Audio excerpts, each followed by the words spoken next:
पिछले साल 15 अगस्त को प्रधानमंत्री ने लाल किले की प्राचीर से ये ऐलान किया था कि हम गुलामी के दौर की सभी निशानियों को एक एक करके खत्म करने की तरफ बढ़ रहे हैं। मानसून सत्र के आखिरी दिन केंद्रीय गृह मंत्री अमित शाह ने अंग्रेजों द्वारा बनाए गए कानून में बदलाव करते हुए भारतीय अपराध संहिता के बड़े परिवर्तन करने वाले 3 विधेयक पेश किया, जिसमें आईपीसी, सीआरपीसी में बदलाव के साथ राजद्रोह कानून खत्म करने की बात है। राजद्रोह के कानून को अंग्रेजों द्वारा बनाया गया गुलामी की मानसिकता वाला कानून बताते हुए गृह मंत्री ने कहा, 313 बदलाव है मान्यवर, और मैं इतना कह सकता हूं कि हमारी न्यायिक दंड प्रक्रिया, क्रिमिनल जस्टिस सिस्टम के अंदर आमूलचूल परिवर्तन होगा और सबको ज्यादा से ज्यादा 3 साल के अंदर न्याय देगा। मान्यवर, इसमें पुलिस अधिकारियों को भी जवाबदेह किया है, वकीलों को भी जवाबदेह किया है और न्याय करने वाले के लिए भी मर्यादाएं रखी।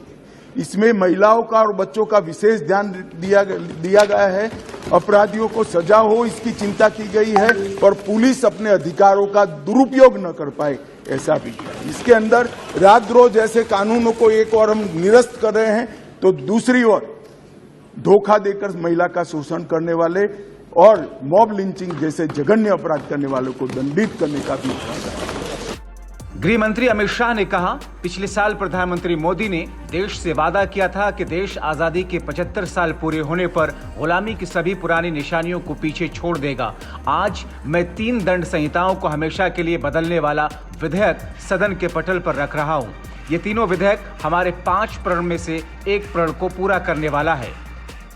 माननीय अध्यक्ष जी, आज मैं जो 3 विधेयक एक साथ लेकर आया हूं, वो तीनों विधेयक एक प्रकार से मोदी जी ने जो 5 प्रण लिए हैं उसमें से एक प्रण की अनुपालना करने वाले हैं। माननीय अध्यक्ष जी, ये तीनों विधेयक दंड विधान प्रक्रिया, क्रिमिनल जस्टिस सिस्टम को बेसिक कानून, इसके लिए मूलभूत कानून ये 3 विधेयकों के अंदर है। एक है इंडियन पिनल कोड जो 1860 में बनाया गया, दूसरा है क्रिमिनल प्रोसीजर कोड जो 1898 में बनाया गया, और तीसरा है इंडियन एविडेंस एक्ट जो 1872 में बनाया गया।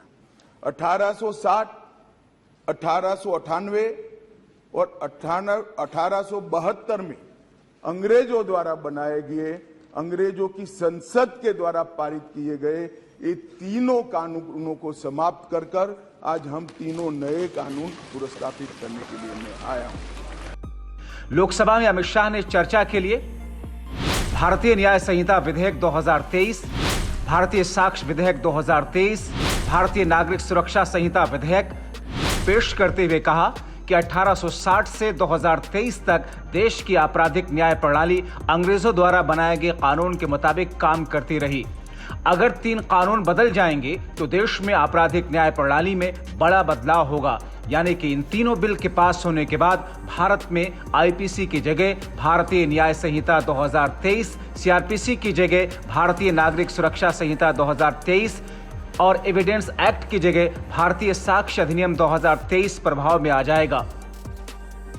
अगर किए गए बड़े बदलाव की बात करें तो राजद्रोह कानून को पूरे तौर पर खत्म किया गया। 90 दिनों के अंदर चार्जशीट, 180 दिन में जांच पूरी होने को जरूरी बताया गया। चार्ज फ्रेम होने के 30 दिन में न्यायाधीश का फैसला जरूरी है। आरोपी की गैर हाजिरी में भी ट्रायल होगा और सजा दी जाएगी। गलत पहचान देकर यौन संबंध बनाने वालों को अपराध की श्रेणी में रखा जाएगा। गैंग रेप के सभी मामलों में 20 साल की सजा या आजीवन कारावास होगी। नाबालिग बच्चियों के साथ यौन शोषण में मौत की सजा का प्रावधान, मॉब लिंचिंग मामले में मौत तक की सजा का प्रावधान। यानी कि इसे कानूनी शक्ल लेने के बाद उम्मीद यही की जा रही है कि जो जरूरी बदलाव किए गए हैं उससे देश के लोगों को न्याय दिलाने में और आसानी होगी। Bureau report, TV7 Bharat.